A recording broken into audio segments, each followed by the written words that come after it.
former Vice Chancellor, Professor Sathik, another Vice Chancellor, and Mr. Sahu, the Director in the Prime Minister's Office, distinguished delegates to this 3 days conference, my colleagues, deans of various schools, scholars, students, ladies and gentlemen. It's a great pleasure to be here, to be associated with seminars, and today is one. You know that in the campus, almost there's a chain of seminars going on. Yesterday in the very same hall, we heard a person from Harvard University. Now he has been shifted to another hall to continue his lecture, and he was speaking on the green energy. So we are trying to establish a green energy center in this university.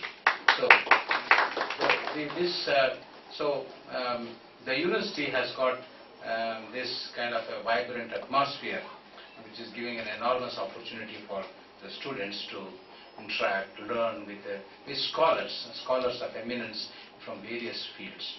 I think fortunate are those who are present in these seminars, and unfortunate are those who are absenting themselves from such seminars. You just heard Mr. Sahu.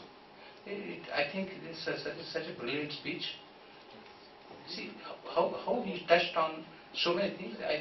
I was really amazed. He's so widely read person. He touches from from the publications from Mahatma Gandhi to as recent as what has been said yesterday, and what Obama seminar, namely the social justice in the era of globalization, is certainly a very, very important theme. In the very sense, because my concern, in a way, a social activist right from a young age. I'm not a very well-read man, actually, because I'm basically a scientist. Scientists are, as far as their reading in the other subjects is concerned, is normally not very wide, because they focus themselves into some very narrow areas.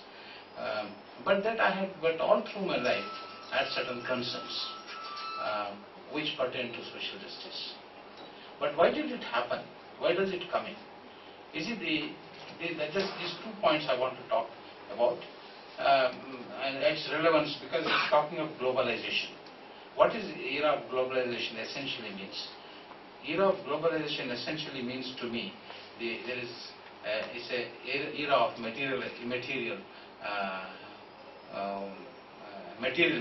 It's an era of materialism which has come in, where the global, the world having become a global village, has not only, it has done lot of advantages, given advantages, distinct advantages to the countries for development, economic, social, and even technological development. But then it has also contributed enormously to the value system in the society. I don't know, you see, I'm sure all of most, I'm quite convinced. I'm sure a very rich girl, and she was asked to write an essay on a poor girl in the classroom. And she said, I had a friend, she was a very poor girl, and she had only a broken ambassador car. It could not be, and he had only one driver, and if he fell sick, she had to walk to the school. This is an essay. Her father was a very poor man who could not afford more than 2 servants. Now, I'm saying is, how value changes, value system changes, our perception change, and the concept of social justice is directly related to that. Now, unless those who have gone through certain things, it's easier for them to perceive what is social justice. We have seen, for example, I am born earlier for actually independence. According to my mother, I am born before the date which is shown in the record. So that means I am born 46, I am told, but my record says it is 47. Anyway, I have to accept 47. But you see, the truth is that only we have seen the hardships of the highest order, and then we have seen people. Even today, you see, a boy or a girl from a town who is studied in a public school just cannot visualize what is the hardship a boy from a village undergoes. What is the first generation child goes through? What does a scheduled caste, scheduled tribe child goes through? And what does a slum boy goes through? It is very difficult. I know that I see there is behind the IIT, you see there is a slum. I don't know if it's still there or they are not. IIT Madras. When I was going there as a scholar, I used to take a walk in the morning. Just behind if you go backside, there is a slum. So I used to see that, look, there are professors working. No, I'm saying it is a mindset, it is a value system. It brings in, the concept of social justice. Now, how do we change that? That is very important. It's very true. I don't know how many of you know the date of birth of when Gandhiji was born and when he was assassinated by the brutal killers. I'm sure many of you do not know. I'm not blaming you. I'm blaming the system of globalization. The globalization has taken you so much into materialism that everybody, the entire life has become a system where you should grow. You must quickly learn how to earn fastest possible bulk by corruption, by whatever means. Somehow you must get a job, catch hold of some politician, give him some money, become the Vice Chancellor by giving money, then appoint professors by taking money, and then become a rich man, and then they appoint third-rate teachers so that they produce third-rate students, and this is how the system is working. Now, you have to see what we need to change is the entire mindset. And it is whose hand it is? It is in the hands of you youngsters. You cannot change me. I'm already a spoiled bag. All of us, these grown-up fellows, you see, the half of the corrupt India is a spoiled India. You cannot change them. Who can be changed? It is you youngsters who can be changed. You have to, you must change. And you must put us all into shame by your actions. It is so important. Until I came here, the posts were not advertised, earmarked for scheduled caste, scheduled tribe, all the posts. Social justice can come only if you change your mindset. Any amount of garlanding Mahatma Gandhiji, who has taught so much to us, is not going to change. Any amount of garlanding every year Ambedkarji is not going to change your. You must change your mindset. You must change your thinking. How do we promote gender? Gender, you touched upon the gender. If you don't do that, then you are completely endangered. Absolutely right. What was the students' population in here when I came here? 18% girls, remaining were boys. Today how much it is? 45%. How did it happen? There is no magic wand. Simple measures. What we said, all girls should get free hostel accommodation. Suddenly it increased. We are charging fees 600, 800 for simple application form. I said, what do you want to charge? Do you show it as a revenue to the government? And the government, you know how government works. If you earn something, they will deduct so much and pay you less. I said, don't earn. Why do you want to earn and show? Reduce the fees. We made fees 50 rupees. Now, so many people have started applying.